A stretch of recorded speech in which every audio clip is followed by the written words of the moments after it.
గారికి శుభాకాంక్షలు తెలియజేసుకుంటూ కాంగ్రెస్ పార్టీ ప్రభుత్వం నూతన సంవత్సరంలో వచ్చే 5 సంవత్సరాలు మీరందరికీ ప్రతి ఒక్క విషయంలో అండగా ఉంటుందని చెప్పి ఈ రోజు రాష్ట్ర మంత్రిగా ముఖ్యమంత్రి గారి తరఫున మీ అందరికీ కూడా ఆహ్వానిస్తున్నాం. ఈరోజు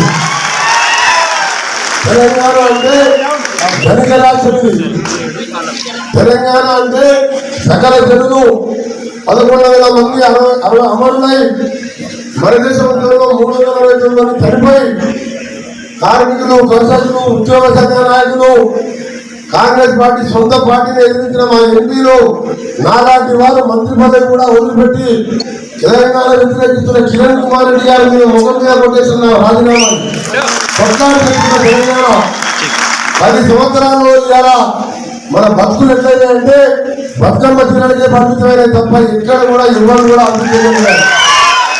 ఎవరు బాగుంటారా అంటే కొడుకు, బిడ్డ, అల్లుడు, చక్కని కొడుకు 5-6 పదవులు తీసుకొని 5-6 లక్షల కోట్లు దోసుకొని 6 లక్షల కోట్లు అప్పు చేసి ఇవాళ ఎలక్ట్రిసిటీ డిపార్ట్మెంట్ కూడా 80,000 కోట్లు అప్పుల బాధ చేసిన ఘనత ఈ పనికిరాని కేసీఆర్ పెద్దమ్మ ముఖ్యమంత్రి గారు. ఒక విషయం కాదు, 2 విషయాలు కాదు, చెప్పాలంటే చాలా ఉన్నాయి. ఉదాహరణకు మా యాదాద్రి థర్మల్ ప్లాంట్ 4,000 మెగావాట్ల థర్మల్ ప్లాంట్ అని 29,000కు మొదలు పెడితే 45,000 కోట్లకు పెరిగింది. దాన్ని ఏం చేయాలి? గవర్నమెంట్ అయినా సరే 5 లక్షల కంటే ఎక్కువ టెండర్ లేకుండా ఇవ్వడానికి వీల్లేదు. కమిషన్ కక్కుర్చబడి మా దగ్గర ఒక పనికిరాని పవర్ లేని పవర్ మినిస్టర్ ఆయన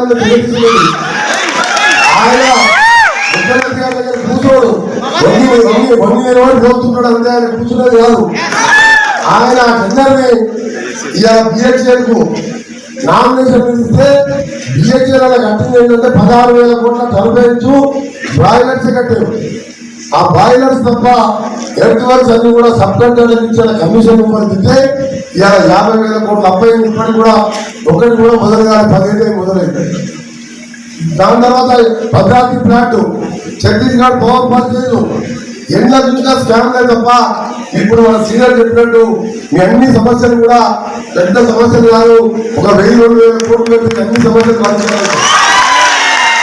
327లో ఈ యూత్ కాంగ్రెస్ నాయకున్నప్పటికి వెళ్ళి దాదాపు 30 సంవత్సరాలుగా మా నరసింహారెడ్డి గారి జిల్లా అధ్యక్షుడు ఉండే పుష్పేశ్వరకు ప్రతి సంవత్సరం కూడా ప్రతి మీటింగ్ లో మేమన్నారు.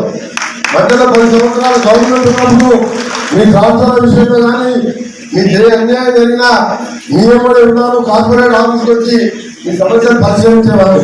తప్పకుండా ఈరోజు రాష్ట్ర మంత్రిగా నా కొలీగ్స్ అయిన ఎమ్మెల్యేలు అనిలయ్య గారు, రాజేంద్ర రెడ్డి గారు, అనిల్ రెడ్డి గారు, మా సోదరుడు భట్టి విక్రమార్క పవర్ మినిస్టర్ గారి సహకారం, ముఖ్యమంత్రి గారి సహకారంతో మేమందరం కూడా టీం మెంబర్గా పనిచేసి మరొక 20 సంవత్సరాలు కాంగ్రెస్ పార్టీ అధికారంలో ఉండే విధంగా తెలంగాణ ఇచ్చిన పార్టీ కాంగ్రెస్ పార్టీ అధికారంలో తప్ప తెలంగాణ ఇస్తే కాపలా కుక్కలా ఉండా దళితులు ముఖ్యమంత్రి చేస్తానని అబద్ధాలు 100 అబద్ధాలైన వాడు ఉండాలని వీల్లేదు.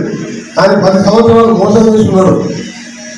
ఇవాళ మాట్లాడుతున్నాడు మధ్యప్రదేశ్ అధికార బలంతో అధికారం పోయేసరికి ఒక్కొక్కడు కేటీఆర్ అన్ని పేపర్ సెంటర్ చూస్తే 1 రోజులే అయింది మన ప్రభుత్వం వచ్చి. అప్పటికే 2వ రోజే 30 లక్షల మంది మహిళలు ఉచితంగా బస్సు ఎక్కుతున్నారు. ఈ రోజు ఆరోగ్యశ్రీ ప్రకటన పెట్టినాం. ఏమా అని రోజు బాబా బదులు మెంటలైపోయి అక్కడ డౌన్ వచ్చింది. మెంటల్ హాస్పిటల్ జాయిన్ కావాలి. మనం పెట్టిందే 100 రోజుల సమయం. వచ్చే నెలలో 200 రూపాయల యూనిట్, సంవత్సరానికి 500 రూపాయల ఖర్చు అవుతుంది. పేదవాళ్ళకి ఉచిత కరెంటు, సిలిండర్ ఇవన్నీ కూడా 100 రోజుల లోపల చేస్తామని చెప్పి. కానీ బాగా అధికారంతో 1,00,000 కోట్లు దోస్తులు ధరని పెట్టుకొని దోస్తుల పైసలు వస్తాయి. ఇప్పుడు ఇక పైసలు లాగా వెంటనే ఎక్కువ ఏం మాట్లాడుతున్నాడు అంటాడు. ఒక ఆయన ఏమంటాడు, కేటీఆర్ అని బచ్చగాడు మా కారు షెడ్డు పోలే సర్వీసింగ్ పోయిందట. పిల్లల కేటీఆర్ సర్వీసింగ్ పోలే షెడ్డు పోలే, అది స్క్రాప్ ఎప్పుడో అమ్ముతున్నారు. కారు అమ్మేస్తుంది అప్పుడే అమ్ముకున్నట్టు ఎవరో నీ అమ్మపాలైన మోసం చేసి అమ్ముకున్నారు. అంటే సర్వీసింగ్ పోయి షెడ్డు పోలే వాళ్ళు వస్తుందంట. ఏది రాదు మీ ఆశీర్వాదం ఉంటే 20 ఏళ్ళు కాంగ్రెస్ పార్టీ ఇదే విధంగా 24 గంటలు మీ అందరికి అండగా ఉండి మీ గుండెల్లో స్థానం సంపాదించి తెలంగాణ కాంగ్రెస్ పార్టీ నేను మీకు చెప్పిన ఇంటి కాబట్టి ఆఫీస్ కూడా ఆర్ఎంపీ శాఖలో కాబట్టి అంత పెద్ద సెక్రటరీ పక్క ఖాళీ స్థానం ఉంది. తప్పకుండా మీ ఆఫీస్ ప్లేస్ మీకు కూడా పార్టీ ఏపీఎస్పీతో సమానంగా వాటిని కూడా ఎంబడే చేయడం జరుగుతుంది.